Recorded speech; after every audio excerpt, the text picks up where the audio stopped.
December 2025 நடக்கக்கூடிய SI எக்ஸாமுக்கான test question discussion நம்ம பார்க்க போகிறோம். அதோட கண்டினியூவேஷன் தான் தொடர்ந்து ஒவ்வொரு வீடியோவாக போட்டுட்ருக்கோம். இப்போ கொஷின் டிஸ்கஸ் பண்ணலாம் வாங்க. First question, which gas is known as லாகிங் கேஸ்? சிரிப்பு மூட்டும் வாயு என்று அழைக்கப்படும் வாயு எது? ஆப்ஷன் பாருங்கள். A carbon dioxide, B nitrous oxide, C methane, D ozone.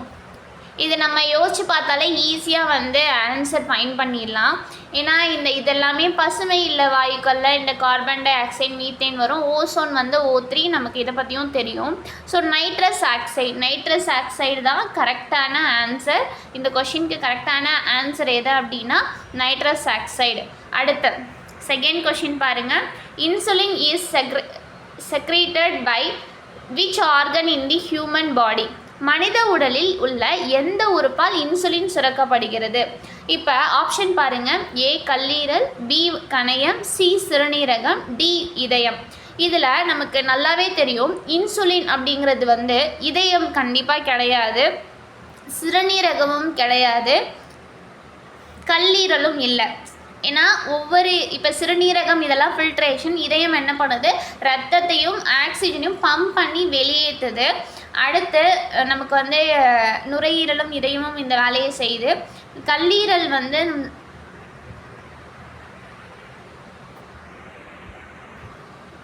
இப்போ லிவரை பொறுத்த வரைக்கும் அதோட வேலை என்னன்னு பார்த்தோம் அப்படின்னா ரத்தத்தை ஃபில்டர் பண்ணும், ரத்தத்தில் இருக்கக்கூடிய நச்சுக்களை நீக்கும், அப்புறம் குளுக்கோஸை ஓரளவு சமமாக வச்சுக்கும். இன்னும் சொல்லப்போனால் ப்ரோட்டீன் உடம்புல இருக்கக்கூடிய ப்ரோட்டீன்ஸு இது எல்லாத்தையும் உற்பத்தி பண்ணி உயிர் வேதியியல் பொருட்கள் எல்லாம் உருவாக்கும்.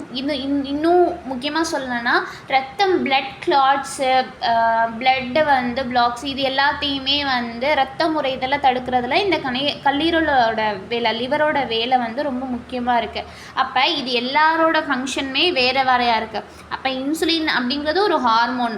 அப்போ அந்த ஹார்மோன் எது சுரக்கும்? ஆப்ஷன் பி கணையத்தில் தான் இன்சுலின் அப்படின்ற ஒரு ஹார்மோன் சுரக்குது.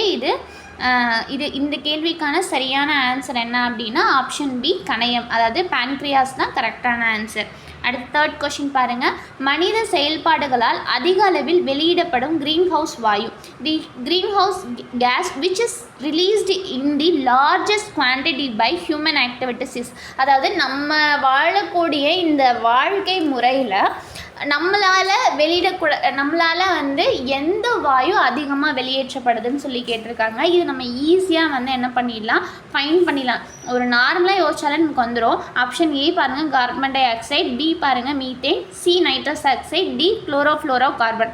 இதில் நமக்கு ஈஸியாகவே சொல்லலாம். நம்ம நிறைய டூ வீலர்ஸ் யூஸ் பண்ணுறோம், அதிக அளவில் கார்பன் டை ஆக்சைடு நம்ம வெளியேற்றனால தான் இந்த பூமியோட வெப்பமும் அதிகரிக்குது அப்படின்னு நம்ம நிறைய படிக்கிறோம். இது ரொம்ப ஈஸியாக ஃபைன் பண்ணிடலாம். இது 6th சயின்ஸ் ஸ்கூல் புக்லேயே இருக்குது, 6th ஸ்கூல் புக் சயின்ஸ்லேயே இருக்குது. ஓகேங்களா? அடுத்து 4th கொஷின் பாருங்கள். இது ஒரு ஸ்டேட்மெண்ட் கொஷினு.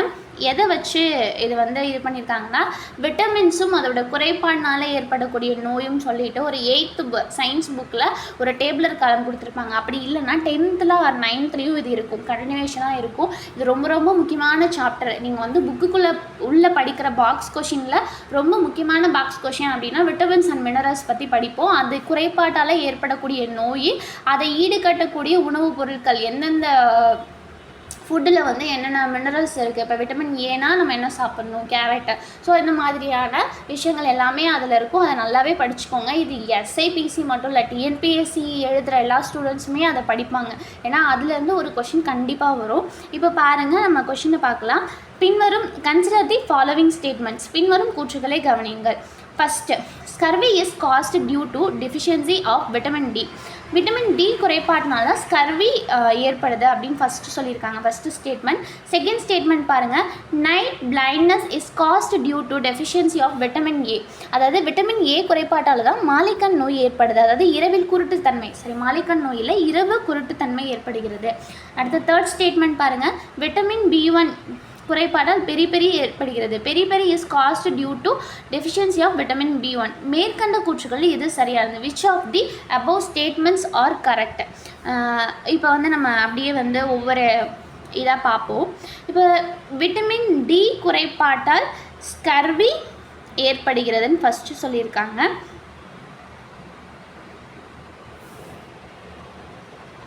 விட்டமின் டினால ஸ்கர்வி வராது, சினால தான் ஸ்கர்வி வரும். அடுத்து செகண்ட் ஸ்டேட்மெண்ட் பாருங்கள். விட்டமின் ஏ குறைபாதால் இரவு குருட்டுத்தன்மை ஏற்படுகிறது. கரெக்டு. அதாவது மாலைக்கண் நோய் அப்படிங்கிறது எதில் வரும்? விட்டமின் ஏ குறைபாடு தான், அதுதான் இரவு குருட்டுத்தன்மை நீங்கள் நம்ம கொடுத்துருக்கோம். அடுத்து தேர்ட் ஸ்டேட்மெண்ட் பாருங்கள். விட்டமின் B1 குறைபாடால் பெரிய ஏற்படுகிறது. கரெக்டு. அப்போ ஆன்சர் வந்து என்ன? இதுக்கான சரியான ஆன்சர் என்னென்னா விட்டமின் டிங்கிறது ஃபஸ்ட்டு ஸ்டேட்மெண்ட்டில் முன்னு மட்டும் தப்பு, அதுக்கு சி வரணும். அடுத்து செகண்டும் தேர்டும் ஸ்டேட்மெண்ட் கரெக்டாக தான் இருக்குது. அப்போ ஆப்ஷன் எது கரெக்டு? பி தான் கரெக்டு. 2 மற்றும் 3 சரியானது. அடுத்து 5th கொஷின் பாருங்கள். இதுவும் ஒரு ஸ்டேட்மெண்ட் கொஷின் தான். Consider the following statement. A concave mirror is used in car headlights. ஏன்னா கார் ஹெட்லைட்டில் ஒரு குழிவான கண்ணாடி பயன்படுத்தப்படுகிறது. அடுத்து செகண்ட் ஸ்டேட்மெண்ட் பாருங்கள். A convex mirror is used a rear view mirror in vehicles. ரெண்டாவது கொஷின். வாகனங்களில் பின்புற காட்சி கண்ணாடியாக ஒரு குவிந்த கண்ணாடி பயன்படுத்தப்படுகிறது. தேர்ட் ஸ்டேட்மெண்ட் பாருங்கள். A plane mirror always produce a dimensed image. ஒரு தட்டையான கண்ணாடி எப்பொழுதும் ஒரு சிறிய படத்தை உருவாக்குகிறது. அப்போ which of the above statement is all correct? மேற்கண்ட கூற்றுகளில் எது சரியானது? இப்போ பாருங்கள். ஆப்ஷன் ஏ என்ன கொடுத்துருக்காங்க? 1 மட்டும், பி வந்து 2 மட்டும், சி 1 மற்றும் 2, டி வந்து எல்லாமே கொடுத்துருக்காங்க. இதுக்கு சரியான ஆன்சர் என்ன அப்படின்னா ஆப்ஷன் என்னென்னா ஆப்ஷன் சி 1 மற்றும் 2 தான் ரைட்டு. கார் ஹெட்லைட்டில் எப்போவுமே வந்து கான்கேவ் மிரர் தான் யூஸ் பண்ணுவாங்க. நம்மளோட பின்புற காட்சி தெரியறதுக்கான அந்த சைட் மிரரில் எப்படி இருக்கும் அப்படின்னா ஒரு கான்வெக்ஸ் லென்ஸ் கண்ணாடி தான் யூஸ் பண்ணுறாங்க, மிரர் தான் யூஸ் பண்ணுறாங்க. ஒரு தட்டையான கண்ணாடி எப்பவும் ஒரு சிறிய படத்தை உருவாக்காது. ஒரு பிளைனான கண்ணாடி வந்து எப்பவுமே சிறிய படத்தெல்லாம் உருவாக்காது. அது வந்து என்ன மிரரில் என்ன அப்படி தெரியுதோ அப்படியே அதை ரிஃப்ளெக்ட் பண்ணும். ஸோ அதனால் இங்கே தேர்டு 1 வந்து தப்பு. 1 மற்றும் 2 தான் சரியானது. அடுத்து 6th கொஷின் பாருங்கள். Malaria is caused by. Malaria எந்த ஒட்டுண்ணியால் ஏற்படுகிறது? அதாவது அது பாக்டீரியா. ஆப்ஷன் ஏ பாருங்கள், பாக்டீரியா கொடுத்துருக்காங்க, பி வைரஸ் கொடுத்துருக்காங்க, சி வந்து புரோட்டோசோவா, டி வந்து பூஞ்சை. அதாவது bacteria, virus, protozoa or fungus. இப்போ இந்த மலேரியா எந்தனால ஏற்படுது அப்படின்னு பார்த்தீங்க அப்படின்னா ஆப்ஷன் சி புரோட்டோசோவா. இப்போ ஏன்னா நம்ம வந்து மலேரியா அப்படிங்கிறது என்னது? புரோட்டோசோவா, அந்த கொசு மூலமாக தான் வருது. பாக்டீரியாங்கிறது அது ஒரு உயிரினம், வைரஸ்னால் வைரல் ஃபீவர்ஸ், பூஞ்சைனா ஏதோ ஃபங்கஸ் மூலமாக வருது. இது வந்து ஒரு ஒட்டுண்ணி அப்படிங்கும்போது புரோட்டோசோவானால தான் வருது. அதனால் கரெக்டான ஆன்சர் வந்து புரோட்டோசோவா தான். 7th கொஷின் பாருங்கள். Consider the following statement about blood circulation. அடுத்து பாருங்கள். arteries carry blood away from the heart. Veins carry blood to the heart. Pulmonary vein carries oxygenated blood. Which of the statements given above are correct? இரத்த ஓட்டம் பற்றிய பின்வரும் கூற்றுகளை கவனியுங்கள். தமனிகள் இதயத்திலிருந்து இரத்தத்தை எடுத்து செல்கின்றன. நரம்புகள் இதயத்திற்கு இரத்தத்தை எடுத்து செல்கின்றன. நுரையீரல் நரம்பு ஆக்சிஜனேற்றப்பட்ட இரத்தத்தை எடுத்து செல்கிறது. மேலே கொடுக்கப்பட்டுள்ள கூற்றுகளில் எவை சரியானவை? ஆப்ஷன் ஏ 1 மற்றும் 2, பி 2 மற்றும் 3, சி 1 மற்றும் 3, டி 1 மற்றும் 2, 3. ஆல் ஆஃப் தி அபோவ் வச்சுக்கோங்களேன். இப்போ 7th கொஷினுக்கான சரியான ஆப்ஷன் என்ன? அப்படி சரியான ஆன்சர் என்னன்னா ஆப்ஷன் டி தான். எல்லாமே கரெக்டு தான். 8th கொஷின் பாருங்கள். Consider the following statement about ozone. Ozone layer is mainly found in the troposphere. Ozone protects life on Earth by absorbing UV radiation. Ozone depletion is mainly caused by CFCs, chlorofluorocarbons. Which of the statement given above correct? Ozone பற்றிய பின்வரும் கூற்றுகளை கவனியுங்கள். Ozone அடுக்கு முக்கியமாக வெப்பமண்டலத்தில் காணப்படுகிறது. 2 ozone புற ஊதா கதிர்வீச்சை உறிஞ்சுவதன் மூலம் பூமியில் உள்ள உயிர்களை பாதுகாக்கிறது. 3 ஓசோன் சிதைவு முக்கியமாக CFCகளால் குளோரோஃப்ளோரோ கார்பன்களால் ஏற்படுகிறது. மேலே கொடுக்கப்பட்டுள்ள கூற்றுகளில் எது சரியானது? ஆப்ஷன் பாருங்கள். ஏ 1 மற்றும் 2, பி 2 மற்றும் 3, சி 1 மற்றும் 3, டி 1, 2 மற்றும் 3. ஆல் ஆஃப் தி அபோவ் கொடுத்துருக்காங்க. இதில் சரியான ஆன்சர் என்னன்னு பார்த்தீங்கன்னா ஆப்ஷன் பி 2 மற்றும் 3 தான் சரியானது.